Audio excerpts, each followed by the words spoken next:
When children play games, even without any adults around to watch, they will instinctively say, "That's not fair. You have to let me go first." No one teaches them when to say it. It is almost instinctive. You want to win, but you don't want to win in a way that means nothing. The person on the other side has to have a chance, otherwise the victory is worth nothing. This instinct to demand reciprocity appears very early, so early that we never think it deserves serious attention. We treat it as nothing more than a rule children make for their games. Ancient warfare once took this rule seriously, not because the ancients were kinder than us, but because they clearly understood that the purpose of war was never only to eliminate the other side.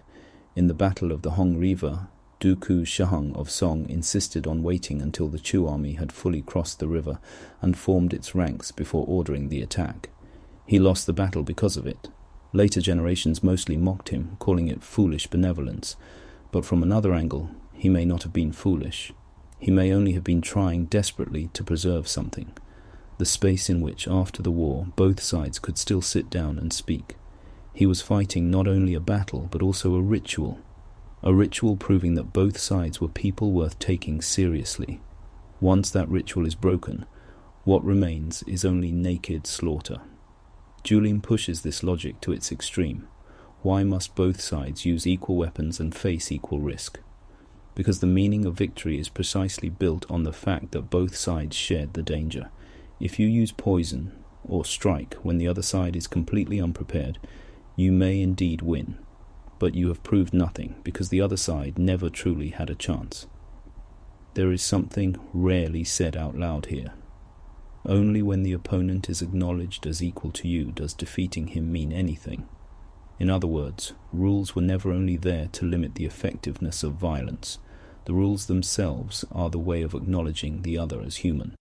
The German jurist Carl Schmitt summed up this logic with the term, the just enemy, meaning that even when you are fighting to the death, you still recognize the other side as a combatant with rights like yours, not as a pest to be exterminated. But what happens once this risk is no longer reciprocal? The answer is absolute technological advantage, and that advantage quietly turns into moral superiority. When one side can destroy the other with no risk, it gradually stops seeing the other as a rival also exposed to danger and starts seeing them as something that must simply be removed. There is something worth pausing over here. Even traditional hunting, when facing an animal with no political standing and no speech, still led humans to set some minimum limits of fairness. Face the prey directly, give it some chance to escape. Even when the other side is only an animal, we still feel that killing cannot be entirely without limits. And now some wars, waged against opponents with full personhood, are conducted under ethical constraints that are lower than the minimum standard humans extend to prey. The two systems used by Israel in Gaza make this painfully concrete. One system, codenamed Lavender, trawls massive amounts of phone records, social connections, and location data across Gaza, assigning a score to nearly every Palestinian male. If the score is high enough, the person is flagged as a suspected low-level Hamas or Islamic Jihad operative. At the beginning of the war, this system generated a list of 37,000 people. Manual review of that list took, on average, 20 seconds, not to verify who the person actually was, but merely to check whether he was male, then stamp approval. Military insiders knew the model had roughly a 10% chance of misidentifying someone, placing police, civil defense personnel, or simply innocent civilians with the same name or a nearby address on the list. That 10% error rate was treated as an acceptable statistical loss. The other system, codenamed Where's Daddy, does not find targets. It decides when to strike. It tracks when someone on the list goes home, waits until he returns at night and reunites with his wife and children, then blows up the entire house. To kill one low-level target, internal rules allowed the deaths of 15 to 20 uninvolved people as collateral. For higher-level targets, that number could rise to more than 100. To save money, they often used unguided bombs, wiping out entire families at once. Once these systems are running, killing is no longer a moment that must be taken seriously. It becomes a job that needs to be completed. Punching in a score at work, going home at night. The people being destroyed are not even people in the system. They are just probabilities assembled from metadata, points with a high enough match score. Even the word enemy has become unnecessary.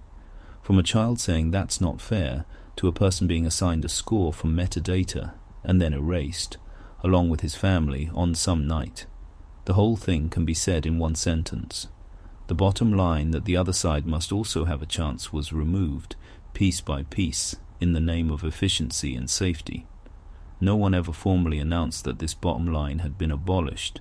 It was quietly worked around, and the language used was respectable. Precision, efficiency, acceptable error rates. Have you ever thought about this? The moment a person no longer wants to take a risk for something, they are also quietly turning the person on the other side from a person into a target. And what is even more chilling is that once this starts running, no one even needs to think about it anymore.